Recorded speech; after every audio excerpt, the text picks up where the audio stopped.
This is Mohit Goyal and you are watching me on the channel zand your productions. आज मैं आप लोगों को बताने वाला हूँ कि CA CPT की तैयारी आप 8 दिन के अंदर कैसे कर सकते हैं मैथ्स में।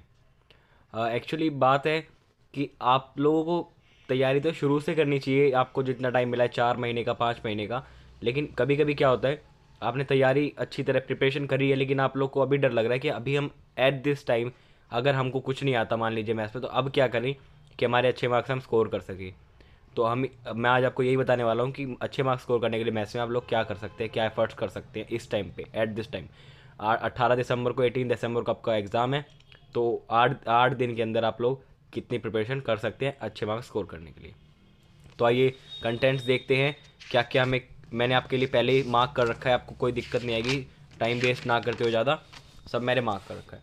आइए देखते हैं। सबसे पहला चैप्टर है ratio and proportion, indexes and logarithms. Ratio and proportion से हम लोग पहले से इंट्रोड्यूस्ड हैं, इसलिए आप इसको इस टाइम पे ना पढ़ें, क्योंकि आपको अगर क्वेश्चन आएगा तो आप आसानी से कर सकते हैं। इंडेक्सेस एंड लॉगरिथम्स को 2 घंटे का टाइम इनफ है। आसानी से 2 घंटे अगर आप पढ़ेंगे तो आप आसानी से इंडेक्सेस और लॉगरिथम को ख़त्म कर सकते हैं। इक्वेशन इक्वेशन चैप्टर ऐसा है जो हम बचपन से इक्वेशन सोल्व करते हैं, बचपन से इक्वेशन सोल्व करते हैं। x+1 = 2 सिंपल इक्वेशन ही होती हैं, तो ये तो सोल्व करना आता है। प्लस उधर जाके माइनस होगा, x=1 आसानी सोल्व कर सकते हैं। Quadratic equation x² + 2x + 4 x+2 x, इसको तो आप आसानी से सोल्व कर सकते हैं मिडल टर्म स्प्लिट करके, या -b + -b² - 4ac/2a का फॉर्मूला लगा के। ये तो आपको आसानी सोल्व करना आते हैं। जो जिसमें आपको दिक्कत आने वाली है मेरे ख्याल से वो है क्यूबिक इक्वेशंस, और या साथ साथ में स्ट्रेट लाइन और इसकी इक्वेशंस। तो ये आसान सा टॉपिक है, 1 घंटे का इसको टाइम दीजिए, आसानी से आप ख़त्म कर देंगे इसको। इस टाइम पे आप लोगों को ज़्यादा डीप में नहीं पढ़ना, मार्क्स स्कोर करने के लिए पढ़ना, सिर्फ और सिर्फ मार्क्स स्कोर करने के लिए। डीप में अगर पढ़ना आप चाहते थे तो आपको शुरू से मेहनत करनी चाहिए थी। इस टाइम आपको सिर्फ और सिर्फ मार्क्स के लिए पढ़ना है। इनइक्वालिटीज़ चैप्टर के नाम पे धब्बा चैप्टर है, बिल्कुल आसान चैप्टर है। ग्राफ बनाने, किस तरह से ग्राफ बनाने, वो आपको आसानी से आप पढ़ेंगे पता चल जाएगा। आधे घंटे में आप पूरा चैप्टर खत्म कर सकते हैं, बिल्कुल ईजी चैप्टर है इनइक्वालिटीज़। अगला जो चैप्टर हम आते हैं, simple interest, compound interest, annuity application including annuity application. Simple interest हम बचपन से पढ़ते हैं, कंपाउंड इंटरेस्ट बचपन से पढ़ते हैं। जो नया है हमारे लिए CA CPT में वो है एन्युटी। CA मेरे को इसलिए अच्छा लगता है CA CPT का कोर्स, CA का कंप्लीट कोर्स, क्योंकि इसमें हमारे लिए जो हमें इंपॉर्टेंट है, हमारे लिए जो हमें आगे तक यूज़ होने वाला है, उसके अलावा कुछ भी फालतू की चीज़ नहीं दे रखी। एन्युटी एप्लीकेशन आगे तक काम आने वाला है। एन्युटी का मतलब ही आपका क्या होता है, किस्त, इंस्टॉलमेंट्स किस तरीके से दी जा रही है, प्रेजेंट वैल्यू, फ्यूचर वैल्यू, ये सब छोटी मोटी चीज़ें हैं जिसको आप 1.5 आवर्स यानी 1.5 घंटे के अंदर पूरा कर सकते हैं आसानी से। अब आता है परम्यूटेशन एंड कॉम्बिनेशन। ये आपका कम्प्लीटली 11th-12th का है। 11th-12th पे अगर आपके पास मैथ्स थी तो 3 आवर्स, मैथ्स नहीं थी तो 4 आवर्स।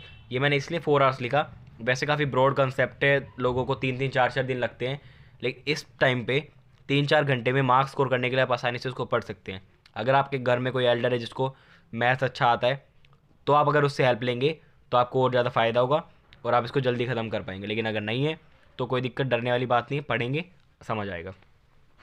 अगला sequence series, arithmetic and geometry progression.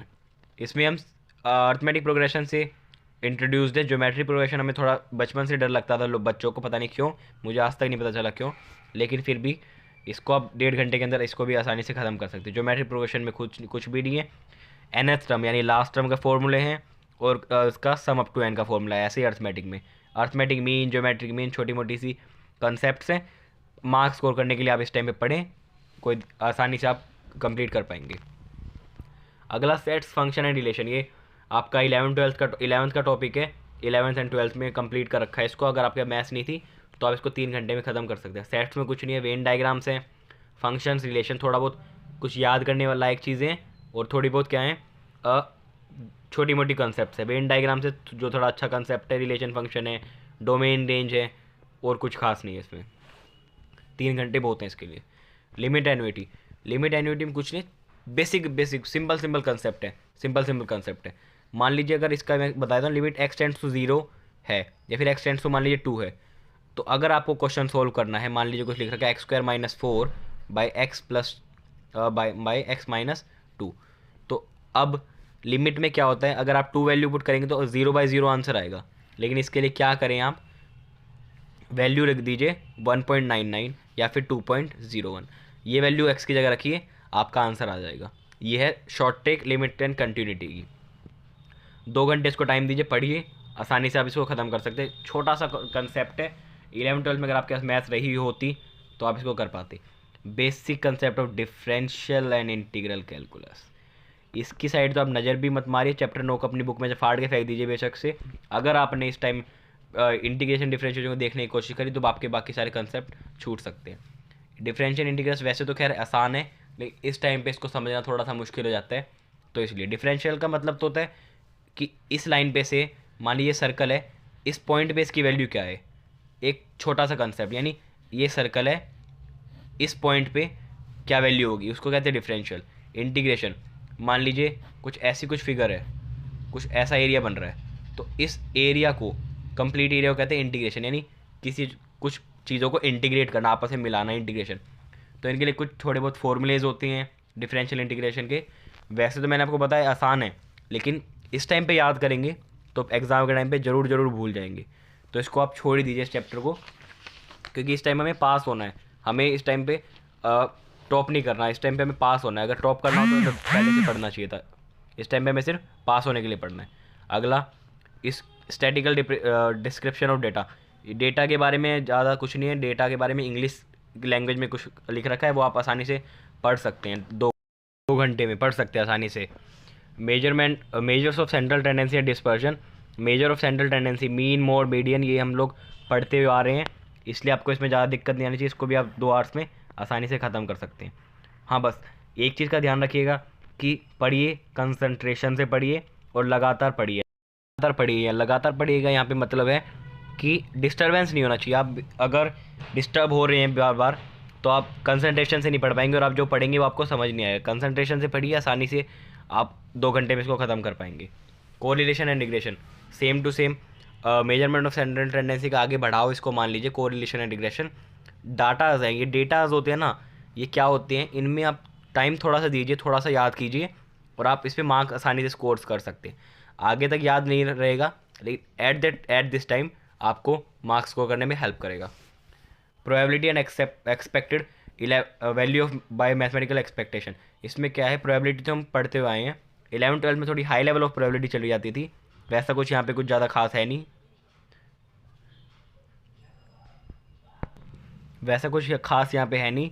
तो जो हम लोग पहले पढ़ते हैं उसके लेवल का ही कुछ है, तो इसको 2.5 आवर्स में ख़त्म कर सकते हैं। अच्छी तरह मेहनत से पढ़िए। मैं नहीं कह रहा सब चैप्टर को एक ही दिन में ख़त्म कर दीजिए, एक ही दिन में आप CSCPT के लिए सारी मैथ्स ख़त्म कर दीजिए। 8 दिन है आपके अंदर, आपके पास 8 दिन है, 8 दिन में आसानी से आप ख़त्म कर पाएंगे। थ्योरेटिकल डिस्ट्रीब्यूशन 2 आवर्स का टॉपिक है, आप पढ़ेंगे आपको समझ आएगा खुद ही कैसे 2 आवर्स का है। सैम्पलिंग थ्योरी 2 आवर्स का है, आसानी से ख़त्म हो पाएगा। हाँ, इंडेक्स नंबर थोड़ा सा कन्फ्यूजिंग है, आप इसको इस टाइम ना ही पढ़ें तो ठीक है, छोड़ देने से भी कोई दिक्कत वाली बात नहीं है।